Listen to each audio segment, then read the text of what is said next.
tardes. Pedro Sánchez da marcha atrás y saca adelante un decreto reducido. Son 29 medidas en vez de las 80 medidas del decreto anterior.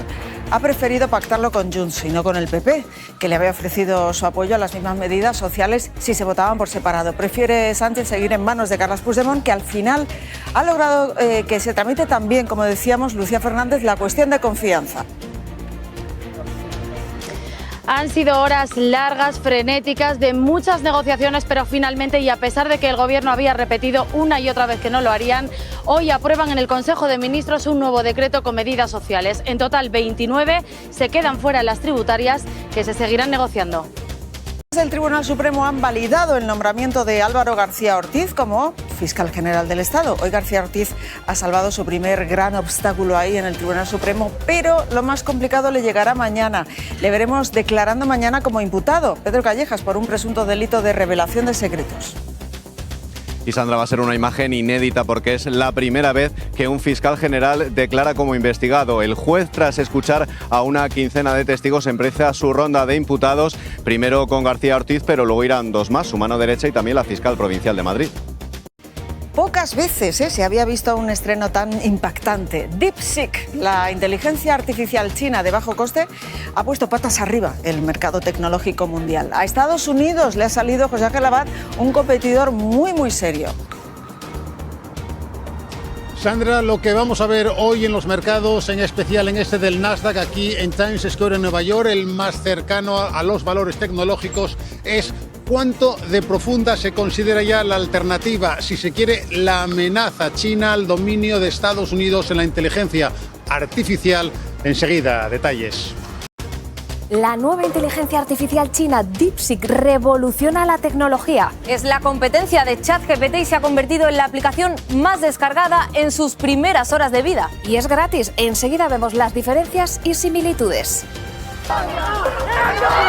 Al final, el Gobierno y Junts han acordado un decreto ómnibus recortado. Son 29 medidas sociales, tal y como querían PP y Junts. Salen adelante esas medidas sociales, solamente que Sánchez lo pacta únicamente con Junts, no con los populares. Se va a mantener, aquí lo vemos, la subida de las pensiones, habrá también ayudas al transporte, habrá también ayudas para los afectados del volcán de La Palma y de la Dana, y se mantendrán las medidas antidesahucios con algún cambio, añadiendo avales a los dueños y a los inquilinos. Y lo más importante, Pedro Sánchez ha cedido ante la cuestión de confianza. Lo más importante, Pedro Sánchez ha cedido ante la cuestión de confianza. El diálogo, la negociación y el acuerdo son seña de identidad de mis gobiernos, porque no damos un partido por perdido, sudamos la camiseta hasta el final. Y al final las cosas salen. Sobre la cuestión de confianza, efectivamente es una prerrogativa constitucional de la presidencia del Gobierno previa deliberación del Consejo de Ministros. Y ya le adelanto que el Gobierno no ve necesidad de hacerlo. El Gobierno ha negociado con Junts hasta el último minuto. De hecho, se ha retrasado la hora del Consejo de Ministros y la propia comparecencia de Sánchez hasta hace solo unos minutos. Lucía Fernández, si esto fuera un partido, el resultado hoy sería Junts 1, Gobierno 0. Han sido horas frenéticas, muy cambiantes. Ayer por la noche incluso había voces muy tajantes dentro de Moncloa que decían que no iban a traer un nuevo decreto al Consejo de Ministros, pero finalmente el Gobierno ha cedido y hoy han aprobado ese decreto con medidas sociales. En total son 29, dejan fuera otras como pedía Junts, las tributarias, que se seguirán negociando, y ha sido el propio presidente del Gobierno el que ha salido aquí en rueda de prensa en Moncloa para explicar este giro. Sánchez defiende que son el Gobierno del diálogo, del consenso y que juegan el partido hasta el final. Y por cierto, hay más, porque el PSOE también acepta tramitar esa cuestión de confianza en el Congreso como pedía Puigdemont. Hasta ahí nos vamos, porque un punto clave para que haya habido acuerdo era eso, que el Gobierno se compromete a que el Congreso tramite la cuestión de confianza. Ahora bien, Lucía González, que se tramite no significa que Pedro Sánchez tenga que someterse a esa cuestión de confianza. La cuestión de confianza, Sandra, llevaba aquí paralizada desde diciembre. Era una exigencia inamovible de los de Puigdemont, que eso sí, tendrá un nuevo redactado para dejar claro que la cuestión de confianza es una prerrogativa del presidente. Pedro Sánchez insiste, él no ve la necesidad de someterse a esta cuestión de confianza, por lo que solo habría un debate. Los efectos solo serían políticos. Pedro Sánchez no tendría que dejar su cargo, pero con eso Junts se da por satisfecho y restablece las negociaciones con el Gobierno. Al final, Junts ha conseguido lo que también estaba pidiendo el PP, trocear el decreto ómnibus. Hasta hoy mismo el Gobierno se negaba tajantemente. Es la primera vez y seguramente tampoco va a ser la última que veamos a Junts amagar con romper y al final pacte con Pedro Sánchez después de negociaciones aquí en España y en el extranjero.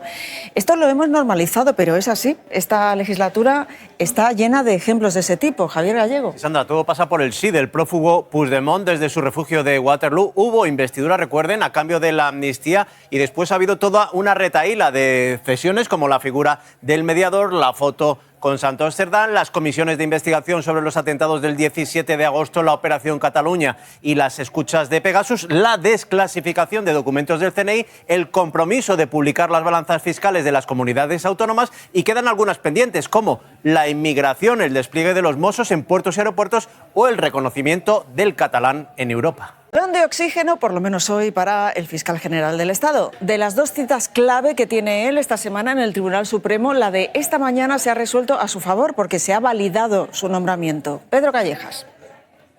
Sí, Sandra, además ha habido unanimidad entre los 5 magistrados que señalan que el hecho de que Álvaro García Ortiz en alguna ocasión, como por ejemplo en el nombramiento de Dolores Delgado, haya incurrido en desviación de poder, eso no significa necesariamente que no reúna los requisitos necesarios para ser fiscal general del Estado. Pero en todo caso el plato fuerte va a llegar mañana con su declaración aquí mismo en el Tribunal Supremo ante el juez Ángel Luis Hurtado, como investigado por esa presunta revelación de secretos. Es la primera vez que un fiscal general acude aquí como imputado. Fuentes de su entorno aseguran a Antena 3 Noticias que la afronta con tranquilidad. Ante esta noticia, el PP insiste en pedir el cese de García Ortiz. Sumar, en cambio, piensa que se está persiguiendo al fiscal general. Ahora de Emiliano García Paje, invitado anoche en El Hormiguero. Javier, él siempre deja titulares potentes. Sandra, Paje es el varón más crítico con la dirección del partido y dejó varios dardos a Sánchez sobre su relación con el presidente del gobierno. Dijo que se limitaba a lo institucional, a lo que se veía, dijo, es decir, que es casi inexistente. Escuchen. Pero ¿cómo te llevas tú con Pedro Sánchez? ¿Tú te llevas bien, te llevas mal o no te llevas? Bueno, la verdad tengo que decir que la relación es muy poca, muy poca. Tampoco se mordió la lengua al hablar de su partido. Dice que se han estirado demasiado los valores y los principios y esto es lo que piensa de la afirmación de Sánchez de que iba a buscar los votos debajo de las piedras para seguir adelante. La última vez que escuché lo de sacar el votos de debajo de las piedras salió la amnistía. Si la piedra que se va a levantar es el pedrusco de Puigdemont, cuidado, que debajo de las piedras también salen escorpiones y cosas raras. ¿Tú crees que el fiscal general del Estado debería haber dimitido? Desde mi punto de vista, sí. Vamos ahora con los datos de la EPA, la encuesta de población activa que hemos conocido hoy. Vemos que el paro cae por debajo del 11%, esto por primera vez en 16 años y nos quedamos con 21,8 millones de personas ocupadas. Nunca había habido tantas. El paro juvenil, ese sigue siendo muy elevado si nos comparamos con el resto de Europa, pero bueno, registra su nivel más bajo desde 2008. Miriam Felipe. Madrid es la comunidad autónoma donde más empleo se ha creado durante los últimos meses del año, concretamente 139.600 nuevos empleos. La tasa de paro se ha quedado aquí por debajo del 9%, donde más empleo se ha creado, como ya es habitual, es en el sector servicios, pero también registran muy buenas cifras la agricultura, la construcción y la industria. ¿Pero cuáles son los empleos más demandados? Pues aquí van algunas pistas. Lo más buscado y lo mejor pagado son los puestos de jefe, tanto de obra como de contratación. Vamos con más titulares de la mañana. Habrá huelga de funcionarios el próximo 13 de febrero. Teo Ibernón.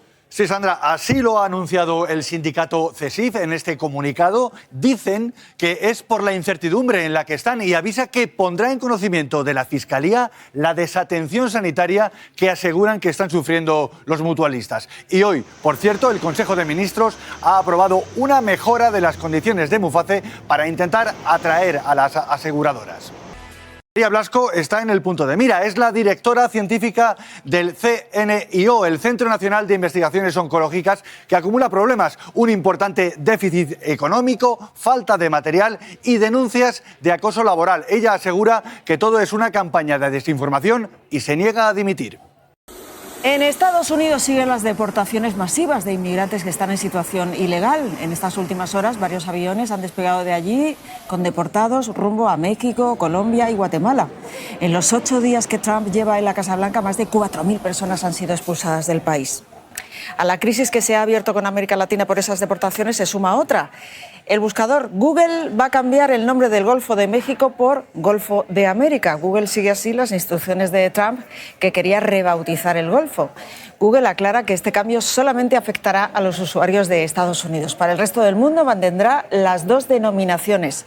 Además, Elon Musk ha propuesto cambiar el nombre del Canal de la Mancha, el que separa Reino Unido de Francia, por Canal de George Washington. Veremos. Grande esta imagen del pasado 20 de enero. Los dueños de las empresas tecnológicas más importantes del mundo acompañaban a Trump en su toma de posesión. Es la muestra de la importante apuesta del presidente de Estados Unidos para liderar la carrera tecnológica. Ese mismo día, China presentó DeepSeek, que es su ChatGPT más barato y que este fin de semana ha liderado además las listas de descargas gratuitas, y los inversores se han puesto muy nerviosos. Después de la debacle de ayer, José Ángel Abad está a punto de abrir la bolsa de Estados Unidos. ¿Qué reacción se espera hoy en los mercados?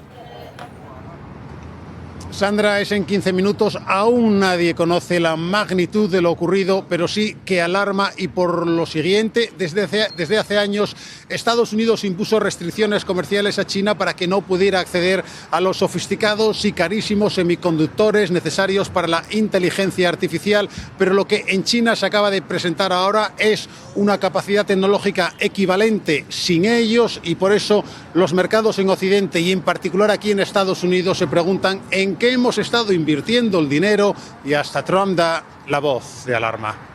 China alardea de lo que para ellos es una victoria sobre Estados Unidos. Lo vemos hoy en la prensa. María José Zamora. Vamos a ver aquí los titulares. Sandra, los periódicos chinos hablan de pánico en Estados Unidos, confusión en la Casa Blanca, susto entre los gigantes de la inteligencia artificial. Hasta el mismo presidente chino ha hecho alusión a esa victoria.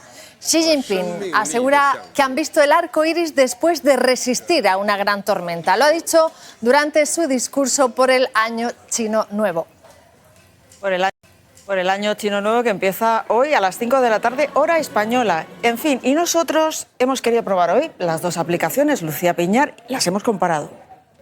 Eso es, Sandra, nos hemos descargado las 2. Aquí las tienen, aunque a simple vista son prácticamente iguales, tienen varias diferencias. Una de ellas, el coste. ChatGPT tiene alguna versión de pago, mientras que DeepSeek de momento es totalmente gratuita. La versión china además no necesita tanta potencia ni los chips de los que se nutre ChatGPT. China y Estados Unidos compiten por liderar la tecnología de la inteligencia artificial, y mientras tanto Europa se está quedando muy rezagada. Guillermo Pascual, solamente vamos a la cabeza en legislación. Sí, Europa, Sandra, puede presumir de haber aprobado la primera legislación a nivel mundial sobre inteligencia artificial, que es una normativa pues, que busca más transparencia y que incluso puede llegar a prohibir algunas de las aplicaciones que se consideren más peligrosas. Pero, como dices, de momento solo somos pioneros en el terreno regulatorio. No lo somos ni en innovación ni en desarrollo, y eso, que es verdad, Bruselas es muy consciente de que la inteligencia artificial es una de las carreras por las que van a competir las grandes potencias en el planeta, y que no nos podemos quedar atrás. Mientras, pues decenas de miles de personas, María José, siguen regresando al norte de Gaza. Es impresionante. Sí, Sandra, son ya más de 300.000 los palestinos que han llegado a lo que era su casa, pero allí solo encuentran ruinas. Por eso la gran mayoría ha tenido que pasar la noche al raso después de caminar varios kilómetros cargados de bultos. Israel ha destruido el 70% de los edificios en el norte de Gaza. Herminia, la borrasca no da tregua en Europa y Francia se está llevando la peor parte. La borrasca ha provocado allí graves inundaciones en el noroeste. Cientos de personas han tenido que ser evacuadas. También en Italia hay inundaciones y vientos de más de 100 kilómetros por hora. Y aquí seguimos también bajo los efectos de Herminia. Aunque casi todo el país estaba ayer en alerta por mal tiempo, sepan ustedes que se ha batido récord de calor ayer para un mes de enero en Valencia, con más de 27 grados. En Madrid o en Galicia han rondado los 15. Hoy siguen los avisos en 15 comunidades, y en Alicia, Paula Cantelar, sigue la alerta roja por olas. Exacto, en Galicia sigue la alerta roja en parte de su litoral, en concreto en el de las provincias de A Coruña y Pontevedra, donde los vientos huracanados y las olas que podrán alcanzar los 10 metros son las verdaderas protagonistas. Desde el comienzo de la borrasca y hasta el día de hoy se han contabilizado 2.000 incidencias y desde el día de ayer 2.600 rayos. Y aunque la borrasca nos abandone mañana aquí en la Comunidad de Galicia, se van a mantener todos los avisos en naranja porque llegará una nueva borrasca. Miren esta imagen de la Guardia Urbana que ha cargado esta mañana contra ocupas de un edificio del centro de Barcelona y contra los manifestantes que les apoyaban. A primera hora se producía el desalojo de la antigua escuela Massana después de 4 años de ocupación. 19 agentes han resultado heridos leves por contusiones, Claudia Justes, y hay 5 detenidos. Así es, son 5 los detenidos tras los incidentes que se han producido esta mañana aquí en un desalojo en pleno centro de Barcelona. Se trata de una antigua escuela que estaba ubicada en el pleno centro de Barcelona. Aquí los Mossos d'Esquadra han tenido que cargar contra los manifestantes que estaban bloqueando las patrullas policiales. El juez ha ordenado hoy su desalojo tras casi 5 años de ocupación. ¿Qué harían si ganaran 1 millón de euros? Es la pregunta que le están haciendo últimamente a él, que es el protagonista de nuestra buena noticia. Este profesor toledano es el único español nominado a Mejor Profesor del Mundo, un premio conocido como el Nobel de la Educación, con ese dote, con 1 millón de euros. Bueno, ya saben que la información continúa, por supuesto, en nuestra web y cada hora en Onda Cero. Les dejo con Angie Regueiro y Deportes. Hasta mañana. ¿Qué tal están? Muy buenas tardes. 39 días ha estado el aventurero Antonio de la Rosa luchando por cumplir su reto, llegar al Polo Sur. Ha hecho en total 1.200 kilómetros arrastrando un trineo y así ha conseguido esta hazaña histórica porque muy pocos españoles lo han logrado. Y les contamos ahora la historia de la conocida como la Pucci.